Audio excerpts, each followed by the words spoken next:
ஜெயக்குமார் பதவி விலக கோரி அதிமுகவினர் துண்டு பிரசுரம் விநியோகம். தமிழகத்தில் சட்டம் ஒழுங்கு சீர்கெட்டுள்ளதாகவும் கொலை சம்பவங்களும் போதைப் பொருள் நடமாட்டம் அதிகரித்துள்ளதாகவும் கூறி இதற்கு பொறுப்பேற்று தமிழக முதல்வர் மு.க.ஸ்டாலின் பதவி விலக வேண்டும் என வலியுறுத்தி அதிமுகவினர் ஆரம்பாக்கம் மற்றும் கும்மிடிப்பூண்டியில் பொதுமக்களுக்கு துண்டு பிரசுரங்களை விநியோகித்தனர். கும்மிடிப்பூண்டி அடுத்த ஆரம்பாக்கத்தில் ஒன்றிய செயலாளர் கோபால்நாயுடு ஏற்பாட்டில் நடைபெற்ற இந்த துண்டு பிரசுரம் வழங்கும் நிகழ்விற்கு கும்மிடிப்பூண்டி ஒன்றிய குழு தலைவர் கே.எஸ். ஜெயக்குமார், அதிமுக மாநில மீனவர் அணி துணை செயலாளர் ஜெயசுரேஷ், மாவட்ட இளைஞர் மற்றும் இளம்பெண் பாசறை செயலாளர் பி. மகேந்திரன், மாவட்ட துணை செயலாளர்கள் எஸ்.என். ஸ்ரீதர், ஷியாமலா தன்ராஜ், அதிமுக பொதுக்குழு உறுப்பினர் அபிராமன், ஒன்றிய துணை செயலாளரும் ஒன்றிய கவுன்சிலருமான ஏ.டி. நாகராஜ், ஒன்றிய கவுன்சிலர் தேவி சங்கர், அதிமுக நிர்வாகிகள் சதீஷ்குமார், ரமேஷ்குமார், டேவிட் சுதாகர் முன்னிலை வகித்தனர். நிகழ்வில் பங்கேற்ற திருவள்ளூர் வடக்கு மாவட்ட அதிமுக செயலாளர் முன்னாள் எம்எல்ஏ சிறுமியின் பலராமன் பங்கேற்று அதிமுகவினரிடம் பெருமையாக சென்று கடையுரிமையாளர்கள், பொதுமக்கள், ஆட்டோ ஓட்டுநர்களிடம் துண்டு பிரசுரம் வழங்கி திமுக ஆட்சியில் கொள்ளை அதிகரித்துள்ளதோடு போதைப் பொருள் புழக்கம், கள்ள சாராயம் அதிகரித்து தமிழகம் அமைதியில்லா சூழ்நிலையில் உள்ளதால் மீண்டும் தமிழகத்தில் முன்னாள் முதல்வர் ஜெயலலிதாவின் ஆட்சி அதிமுக பொதுச் செயலாளர் எடப்பாடி கே. பழனிசாமியின் தலைமையில் உருவாக அதிமுகவை ஆதரிக்க கேட்டுக்கொண்டார். இதனைத் தொடர்ந்து கும்மிடிப்பூண்டி பஜாரில் நகர அதிமுக செயலாளர் பேரூராட்சி கவுன்சிலர் எஸ்.டி.டி. ரவி ஏற்பாட்டில் நடைபெற்ற துண்டு பிரசுரம் வழங்கும் நிகழ்வில் அதிமுக நிர்வாகிகள் முன்னிலையில் அதிமுக மாவட்ட செயலாளர் சிறுமியின் பலராமன் கும்மிடிப்பூண்டி ரெட்டன்பேட்டை சாலையில் இருந்து கும்மிடிப்பூண்டி பேருந்து நிலையம் வரை ஊர்வலமாக சென்று பொதுமக்களிடம் துண்டு பிரசுரங்களை வழங்கி திமுக அரசுக்கு எதிராக பிரச்சாரம் செய்தார். நிகழ்வில் அதிமுக மாவட்ட சிறுபான்மை பிரிவு நிர்வாகி சிராஜுதீன், என்.ஏ. மோகன், சரவணன், புதுவாயல் ஜெயராமன், மாதர்பக்கம் சரவணன், கோவிலம்பேட்டை மதுரை வீரன், முன்னாள் ஒன்றிய கவுன்சிலர் கோபி, தயாளன், கணபதி உள்ளிட்டோர் பங்கேற்றனர்.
ஆட்டோ பாருங்க.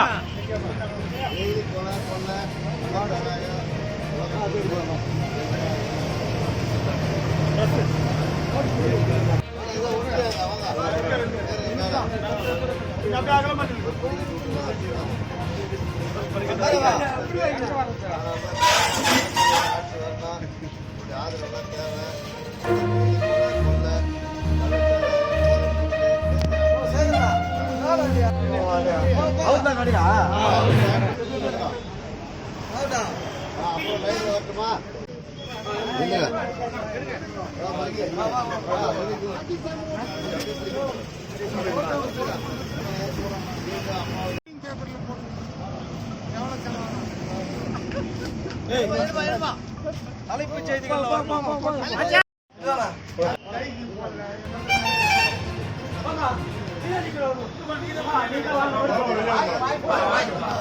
இங்க பாருங்க ரமேஷ் இங்க பாருங்க. ஓகேடா.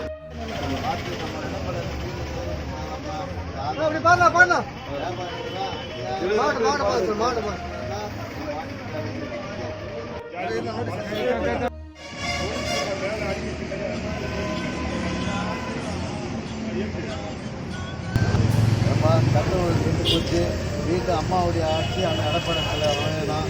டெய்லி கொலை கஞ்சா வழிப்பறி இப்படி நடந்தது. கள்ளச்சாரத்தில் 60 பேர் மேலே இறந்துருக்காங்க. ஸ்டாலின் அரசு வீட்டுக்கு அனுப்பணும்னா அண்ணா முதலமைச்சராக வரணும்னா எனக்கு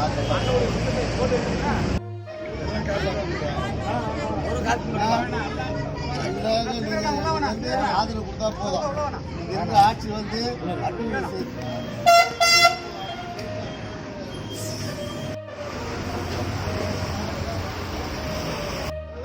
டெய்லி கொலை எல்லாம் நடந்துருக்கு. கவனத்தை நடந்தது கள்ளச்சாராய வியாபாரம். அதனால 60 பேர் மேலே இறந்துருக்காங்க. இந்த ஆட்சியை வெளியேற்றிட்டு மீண்டும் அண்ணா முதலமைச்சர் அண்ணன் எடப்பாடியார் வரணும்னா ஒரு ஆதரவு. நம்ம ஓட்டு நீங்க ஓட்டுமா கொடுக்கறத ஒரு அடக்கணுமா ஓடு கத்துறீங்களா? ஐயோ போட்டா தெரியல எப்படி கழுங்க நம்ம கழுங்க எடப்பாடியார் தலைமையில் வரணுமா இந்த ஆட்சியை டெய்லி சட்டம் ஒழுங்கு போட்டு கொலை எல்லாம் உங்களுக்கு தெரியும். அம்மா ஆட்சி எவ்வளோ அமைதியாக இருந்தது அண்ணன் எடப்பாடியார் தலைமையில். டெய்லி வந்து வீட்டில் தூங்க முடியல. வியாபாரிகள்லாம் தொந்தரவு அதிகம் கொடுக்குறாங்க. நம்ம பெரியம்மா வாங்கி அதனால அண்ணன் எடப்பாடியார் அம்மா எம்ஜிஆர் வருங்கால முதலமைச்சர் எடப்பாடியார். நன்றி அனைவருக்கும் நன்றி. சிறப்பான முறையில்